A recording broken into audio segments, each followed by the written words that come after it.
오늘 우리는 마가복음 1장 14절부터 20절에 있는 말씀을 읽었습니다.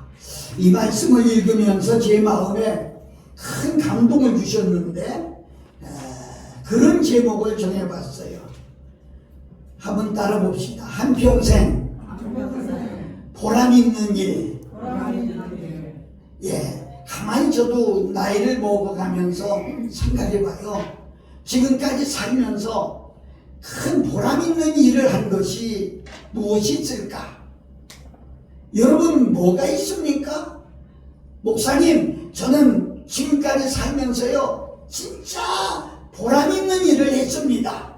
이렇게 말씀하실 수 있을까요? 누구든지 세상을 변화시킬 만한 거대한 목적을 세우고 일을 하지는 않습니다. 그냥 자신이 있는 곳에서 자신이 할 수 있는 일을 했을 뿐인데, 이 일이 바로 세상을 변화시키고 또 자기 자신을 변화시키고 또 자기 장래를 이끌어주는 일들이 됐다고 하면 이것이야말로 얼마나 의미 있는 일이고 보람 있는 일일까 생각해 봅니다.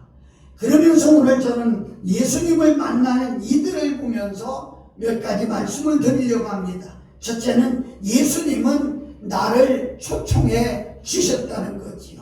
저는 우리라고 하는 용어를 잘 안 써요. 우리 하면 그냥 우리 까지들 모두를 이야기하는데 아니에요. 나 하나. 예수님은 이흥이 또 백운매 한 사람 한 사람을 택해 주셨다는 거예요. 나를 초청해 주셨어요. 예수님께서 가라사대 나를 따라오너라. 시몬과 안드레가 예수님의 부르심을 받았을 때 예수님을 얼마나 알고 있었을까요? 마가복음서를 읽어서는 이들의 것을 알 수가 없고 또 예수님에 관한 그런 뚜렷한 기록도 없습니다. 예수님에 대해서 전혀 알지 못하는 거예요. 그런데 여러분 신기하지 않습니까? 아무것도 모르는, 아무것도 알 수 없는 그 사람이 따라오더라 해서 무조건 따라갔다고 하는 것은 이건 진짜 보통 일이 아닙니다. 여러분, 우리가 중요한 일을 결단하기 위해서는 많은 자료를 들춰보기도 하고 앞뒤를 다 재보고 또 계산해보고 나에게 승산이 있는가 여겨보지 않습니까? 그래서 나에게 승산이 있다고 하면 따르는 건데 그때 형편으로는 승산 같은 걸 따져볼 시간도 없었다는 거죠. 그런데 안드레가 예수님을 따르는 것은 과정에서 보면 예수님에 대해서 연구한 적도 없고 심사숙고한 흔적이 전혀 보이지 않습니다. 그냥 예수님께서 제자들을 부르신 것은 전적으로 하나님의 은혜였다, 이렇게 말씀드릴 수가 있습니다. 예수님이 나를 부르신 것은 전적으로 하나님의 은혜입니다. 우리 따라서 해봐요. 하나님의 은혜입니다. 전적으로 하나님의 은혜라고 하는 거죠. 예수님께서 나를 따라오라 하시는 말씀에 마치 체면이나 걸린 사람처럼 그냥 따라가는 거예요. 강조하지도 않아요. 나를 따라오더라 그러는데 뒤를 따라가는 거예요. 모든 일을 버리고, 하던 일을 버리고, 가정도 버리고, 배도 버리고, 그물도 버리고, 다 버리고 따라갔는데, 그냥 따라간 것 뿐인데 이것은 자기 인생의 가장 보람된 선택이었다, 이렇게 저는 말하고 싶고 최상의 결단이었다 말할 수가 있어요. 여러분, 일생에서 가장 잘한 일이 되었다, 이렇게 생각합니다. 예수 그리스도는 우리 한 사람 한 사람을 그렇게 부르셨어요. 예수 여러분의 인생에서 최고의 골점, 최상의 선택을 하신 거예요. 저는 이 말씀을 준비하면서 주여, 여러분들은 모르겠어요. 근데 제 자신을 볼 때 하나님이 나를 부르셨다는 거예요. 별 3개밖에 보이지 않는 아주 산골 벽촌에서 태어나서 등잔불 밑에서 살면서 모습의 아들로 살아가는 그야말로 거지 같은 사람인데 하나님은 나를 불러주셨어요. 나를 선택하셨어요. 그래서 나에게 하나님이 제사의 축복을 하신 거예요. 요한복음 15장 16절 보면 너희가 나를 택한 것이 아니요 내가 너희를 택하여 세웠나니 이는 너희로 가서 과실을 맺게 하고 또 너희 과실이 항상 있게 하여 내 이름으로 하나님 아버지께 무엇을 구하든지 다 받게 하려 함이라. 아멘. 우리 아멘 하셔야 돼. 아멘. 정말 얼마나 감사해요. 만일에 하나님이 나를 부르시지 않았더라면 나는 누가 됐을까? 시골에서 진짜 찢어지게 가난하게 농사나 짓고 사는 그런 사람이 안 되었을까? 정말 하나님이 나를 불러서 세계를 다니게 하잖아요. 내년 3월에는 미국에도 가요. 20일부터는 필리핀도 가요. 뭐 안 간 국가가 거의 없을 정도로 외국까지 다니면서 지금도 거의 하루도 쉬지 않고 복음을 들고 외칠 수 있도록 은혜 주신 것이 내가 뭔데 가면 강사라고 극진한 대접을 하고 참 이런 것을 보면서 예수님 때문에 눈물이 날 정도죠. 사랑하고 존경하는 여러분 한 사람 한 사람 하나님이 선택해 주셨어요. 내가 하나님을 선택한 게 아니고 하나님이 내게 나를 선택한 거예요. 주도권이 선택의 주도권이 내게 있었던 게 아니라 하나님께 있은 거예요. 그래서 여러분이 선택받고 예수님을 영접하고 예수님을 믿게 된 것이 평생에 가장 보람 있는 일이었다. 이렇게 고백해도 틀리지 않을 것 같습니다. 그래서 여러분은 축복을 받은 거예요. 천국 갈 수 있지요. 또 세상에서 하나님을 찬양하며 살 수 있지요. 하나님을 찬양하니 마음에 평안이 오지요. 기쁨이 있지요.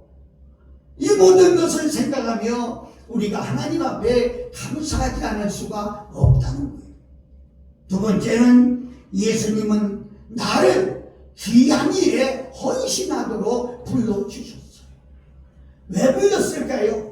그냥 우리가 이렇게 가만히 보면 잡부들도 있어요. 예를 들어 보면 집어질 때 기술자가 있는가 하면 그저 청소나 하는 그런 잡부들도 있어요. 근데 하나님이 여러분과 나를 선택해서 불러주신 것은 하나의 잡부같이 그렇게 쓰려고 부른 게 아니라는 거예요.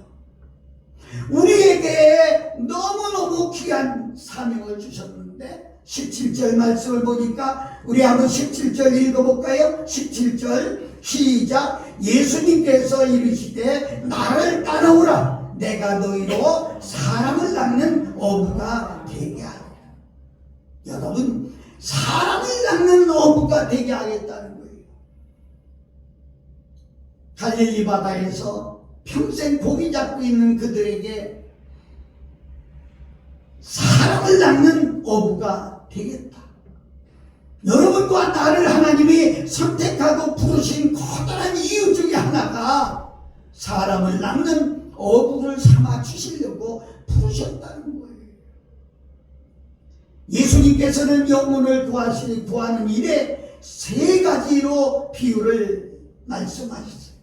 첫째는 요한복음 10장 16절 이하를 보면 잃은 양을 찾는, 여러분 많은 양이 아니라 그 중에 하나라도 잃어버린 이름으로 말씀을 해주셨고요. 두 번째는 요한복음 4장 35절 36절을 보면 익은 곡식을 추수하는 것이다 이렇게 말해요. 익은 곡식을 추수하기 위해서 우리를 부르신 거예요. 전도도 중요하지만 전도받고 나온 사람들이 마지막 주님 앞에 심판대에 설 때 어떻게 하겠느냐? 추수하기 위해서 우리를 불렀다는 거죠. 세 번째는 바다에서 물고기를 낚는 일입니다. 오늘 17절은 나를 따라오라. 내가 너희로 고기 잡는 어부가 아니라 사람을 낚는 어부가 되게 하겠다. 이렇게 말씀한 거예요. 저는 부흥사예요. 말씀을 선포할 때마다 제 자신이 얼마나 깜짝 놀라는지 몰라요. 강단에 올라가기 전에는 생각지도 못했던,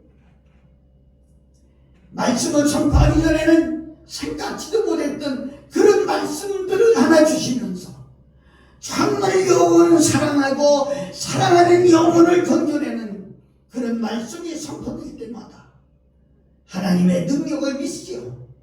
하나님의 사랑을 믿지요.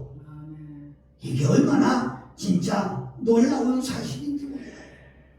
그래서 그들이 무엇을 봅니까? 큰 바람으로 풍랑을 일어서 배가 금방 파선 직전에 있는 것을 예수님이 바람과 물결을 꾸짖으셔서, 태풍을 꾸짖으셔서 배가 안전하게 가는 그런 일도 체험했잖아요. 또 언젠가는 말씀의 순종해서 이제 나갈 때 그물이 찢어질 정도로 고기를 많이 잡는 그런 체험도 했잖아요.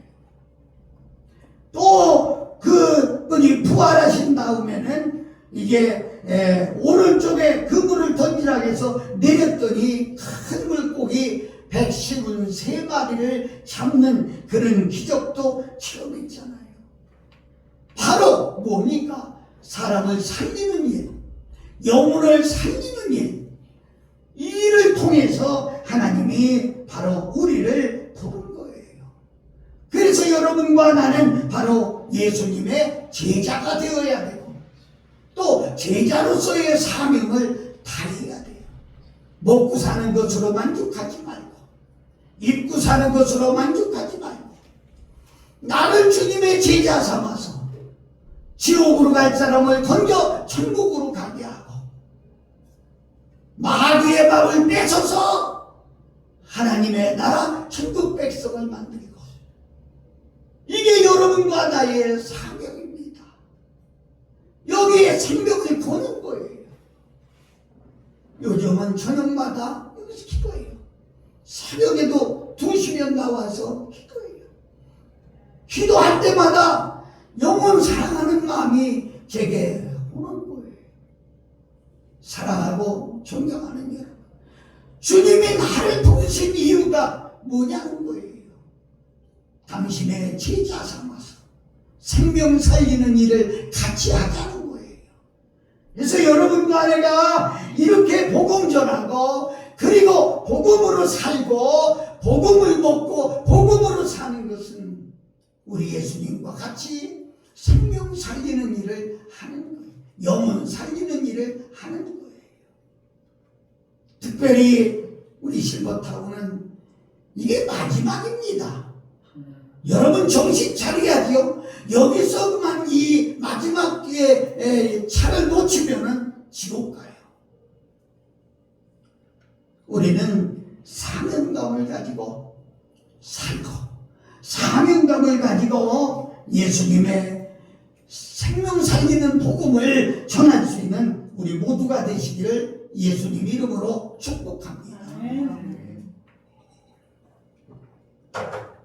세 번째는 가장 가치 있는 투자입니다. 시몬과 안드레는 바다에서 그물을 던지다가 주님의 부름을 듣고 그 하던 일을 다 접고 주님을 따랐습니다. 여러분, 이게 그렇게 내가 말은 쉽게 하지만 쉬운 일이 아니에요. 따라와라. 그러면 얼마든지 핑계가 있잖아요. 성경에 보면 어떤 사람은 우리 아버지가 돌아가셨는데 가서 장례를 치르고 따르겠습니다. 예수님이 그것도 허락하지 않았어요. 어떤 이는 내가 집에 가서 가족들에게 인사하고 오겠다는데 그것도 허락하지 않았어요. 우리 예수님은 일방적으로 부르시는 거예요. 순종하면 복이 되고 불순종하면 그 뒤에는 바랄 수가 없는 거죠. 주님의 부름을 받고 하던 일을 접고 따른다. 왜? 사람 낚는 어부가 되기 위해서. 요한과 야고보도 바닷가에서 그물을 찢고 있다가 모든 일을 아버지까지 버려두고 사꾼들도 버려두고 하던 일을 다 버려두고 주님을 따랐어요. 왜? 사람 낚는 어부가 되기 위해서지요. 이들의 투자 결정은 참으로 지혜롭습니다. 여러분이 만약 어떤 일에 투자한다고 하면 굉장히 따져보지 않겠어요? 귀중한 일에 투자하고자 하지 않겠어요? 그리고 내가 여기 투자해서 얼마나 유익을 남길 수 있겠느냐, 이거 다 따져보지 않겠어요? 그런데 이들은요, 따져보지 않았다는 거예요. 무조건 따랐다는 거예요. 저는 여러분에게 한 가지 제안을 합니다. 기도하다가 감동되면, 찬송하다가 감동이 되면, 말씀을 듣다가 감동이 되면, 아니 말씀을 읽다가 감동이 되면 앞뒤 좌우 아래의 따지지 아니하고 무조건 아멘 하고 순종해 나갈 수 있어요. 된다. 이렇게 볼 수가 있습니다. 그 일에 제자들은 자기를 투자한 거예요. 던져버린 거예요. 사랑하는 여러분, 우리는 정말 생각해 볼 필요가 있어요. 어디다가 우리를 투자해야 되겠냐. 어떤 집에서 일어난 일인데요. 유대인의 삶을 전하는 탈무드에 보면 이런 이야기가 있더라고요. 어떤 사람이 왕의 부름을 받았어요. 갑자기 부름을 받고 나니까 걱정이 되는 거예요. 누구 같이 갈 사람 없을까? 그래서 평소에 제일 잘 알고 가장 자기가 좋아하던 그런 친구를 찾아갔어. 여보게, 내가 왕의 부름을 받았는데 겁나 무서워. 혼자 못 가겠는데 나하고 좀 같이 가주겠나? 그랬더니 그 친구가 아유, 친구 참 어려운 일을 당했네. 근데 미안해. 내가 따라갈 수가 없어. 그리고 내가 따라가본들 아무 소용도 없어. 이렇게. 그래서 낙심하고 두 번째, 그래도 이 사람은 하고 찾아갔어요.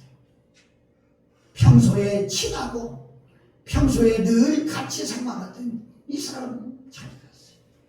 내가 왕의 부름을 받았는데 같이 가주지 않겠느냐고. 그랬더니 이 친구는 그래, 내가 자네하고 같이 가지.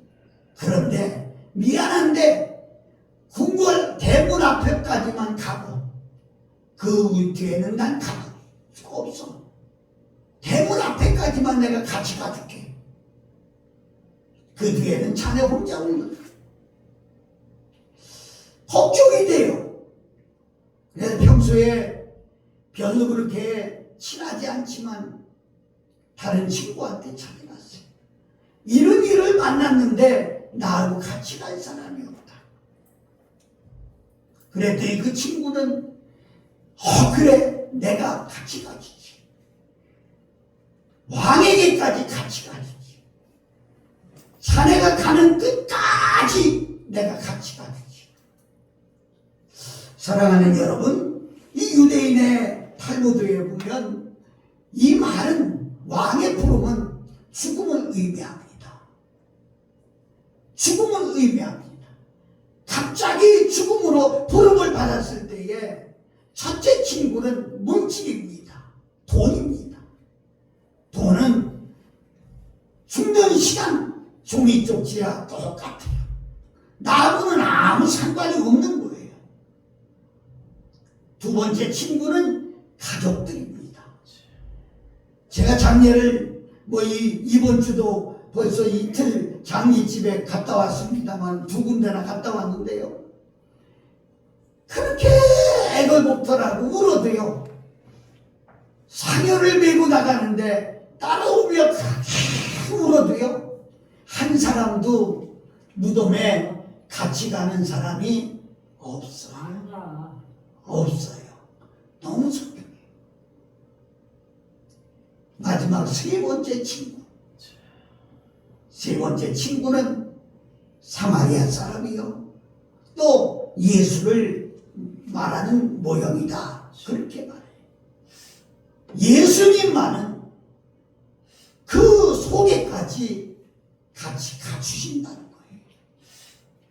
사랑하는 여러분, 주님도 나를 위하여 자기 몸 전체를 투자했어요. 십자가의 죽음으로 내게 투자했어요. 여러분은 이 빚을 받은 거예요. 무엇으로 빚을 갚을 수가 있겠습니까? 시간과 몸과 모든 것을 투자하는 우리 모두가 되시기를 바랍니다. 마지막으로 기회는 항상 있는 것이 아니에요. 18절에 오고 안드레가 바다에서 그물을 던지는 것을 보고 나를 따라오너라 하시니 곧 그물을 버려두고 쫓으니라. 곧 부르시니 그 아비 세베대의 사꾼들과 함께 배에 버려두고 예수를 쫓으니라. 사랑하는 여러분, 기회가 항상 있는 것이 아닙니다. 저도 여러분하고 만날 날이 수십 년, 수백 년 있는 게 아닙니다. 어느 날 갑자기 만나지 못할 수도 있다는 거예요. 어느 부흥회를 갔는데 권사님 한 분이 너무 울고 있어요. 그래서 제가 가까이 가서 권사님 왜 이렇게 우세요? 강사님 인연이 죽일 년이에요. 내가 하나님 앞에 회개합니다. 무슨 일인데요? 평생을 전도 한 명을 못했는데 아랫집에 사는 처녀가 할머니 다음 일요일에는 교회 갈 때 저 좀 데리고 가요. 저도 교회 가고 싶어요. 얼마나 반가워서 그러라고 그래서 새벽 기도 와서 기도하겠는데 토요일 날 멀리 떨어져 있는 딸이 전화가 왔다는 거야. 엄마, 우리 애들이 아파서 병원을 가야 되는데 애들이 둘이기 때문에 하나를 누가 붙잡고 있어야 되는데 붙잡고 엄마가 오셔야 되겠다. 자기 생각은 토요일날 갔다 토요일날 돌아오려고 했는데 도저히 돌아올 수가 없었다는 거예요. 전화를 이 아가씨한테 해서 미안해, 이번 주는 아가씨 혼자 가면 안 될까? 다음 주에 나하고 같이 가지. 그 아가씨가 그러면 그렇게 해요. 저는 혼자는 교회 안 가요. 그래서 일을 다 보고 월요일날 돌아왔는데 수요일날 이 아가씨가 뒷산에 올라가서 목매달아 죽었어요. 미친 사이에 권사님이 통곡을 하면서 나 때문에 이 아가씨가 지옥 갔다. 사랑하는 여러분, 항상 기회가 있는 게 아닙니다. 오늘이 지금이 가장 좋은 때고 지금이 복음을 전할 수 있는 여건이 가장 적기고 내가 전도할 대상자의 형편이 앞으로 어떻게 될지 모르기 때문에 오늘 해야 되고요. 전도해야 하는 내 형편이 항상 오늘 같지 않다는 거예요. 사랑하고 존경하는 여러분, 보람 있는 일을 우리는 행하고 주님 앞에 갈 수 있기를 예수님 이름으로 축복합니다. 아멘. 찬송 하나 끄세요. 찬송 하나 하고